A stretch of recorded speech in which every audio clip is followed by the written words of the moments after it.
wacha niwasihi ndugu zangu kwamba in all this one area, kwa sababu we were more local and most mambo ya hapa, nataka tu niwajulishe kwamba on the international arena the president has done a sterling job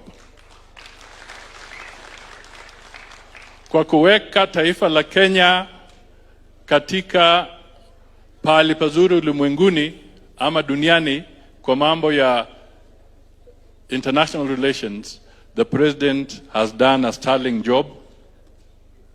Mumeona mambo mengi, mataifa zingine visa inakuwa ngumu, munaona mambo yanakuwa magumu hapa na pale.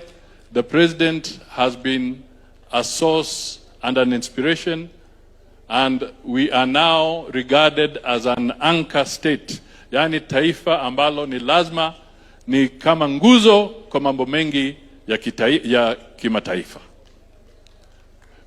Kwa hivyo lengo langu na ombi langu ni kwamba tuwe na umaarufu kama UDA hapa mashinani, ili nguvu ambazo tunahitaji kutoka kwa rais kwa mambo ya kimataifa zisipunguke, because we still need him and the international community needs him kwa mambo ya peace and security in the region.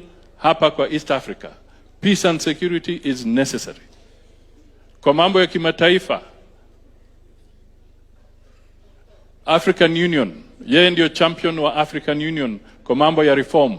Ana reform taifa la Kenya, lakini pia ana jukumu la kureform African Union. Tunamhitaji kule, Afrika inamhitaji. Yeye hivi karibuni anaitisha mkutano wa France Africa Summit. Mkutano wa kwanza wa taifa la France na taifa na bara la Afrika in a non-French speaking country in May this year. Mheshimiwa Rais na mwenzake Macron wana conference kubwa hapa ya Africa France Summit na pia na business community. Hiyo ni jambo la muhimu sana, na kuna projects nyingi watazungumzia na mambo kuhusu bara la Afrika. Jambo lingine, yeye ndio chairman wa East African Community.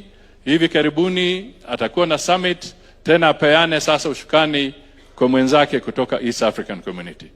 Yeye pia ndio sasa mwenyekiti wa COMESA summit hiyo. Alafu tena ana summit amepanga ambayo inaleta SADC, inaleta East African Community na inaleta COMESA pamoja. Yote itakuwa hapa. So ladies and gentlemen, a strong and solid foundation for the president allows him to do a lot for Kenya and also allows him to do a lot for the nation and for the international community. So let us give him all the support, all the encouragement by being solid hapa kwa base. Asanteni sana. Thank you. Mheshimiwa Rais. Thank you. Thank you, Mheshimiwa Musalia. Thank you very much, my friend.